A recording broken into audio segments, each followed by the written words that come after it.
Striking dock workers at Fremantle and Kwinana ports are already causing disruptions to Christmas cargo. They downed tools this morning to take up a picket line, fighting for job security. The strike could go up until Christmas if the union and the Port Authority can't resolve their issues. They spent most of the day at the WA Industrial Relations Commission, and 10's Rebecca Munro is there. Rebecca, are we any closer to seeing a resolution? Yes, well, good evening, Narelda. The strikes began at 5:30 this morning. More than 100 wharfies walked off the job at both the Fremantle and Kwinana ports. They're fighting for job security as part of their 4-year enterprise agreement.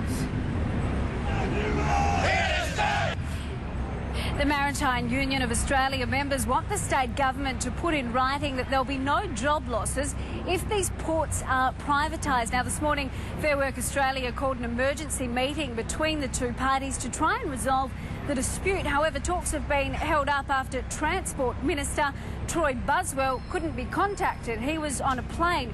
Now, the Minister is vital to these negotiations, with the Department of Transport responsible for these calls. Now, if the parties don't come to an agreement this evening, the union says it may continue strikes right up until Christmas Eve. The action has already caused disruptions to the ports. Ships have still remained berthed.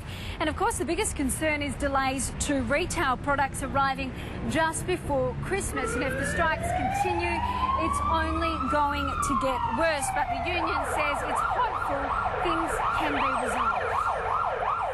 We believe we're giving the port the flexibility that it desires in terms of its business transactions that it conducts. And, you know, we really do need to concentrate on the job security for these employees. Now, this evening's meeting has been adjourned, but it will resume at 8 o'clock tonight, and hopefully there will be a decision. It's back to you.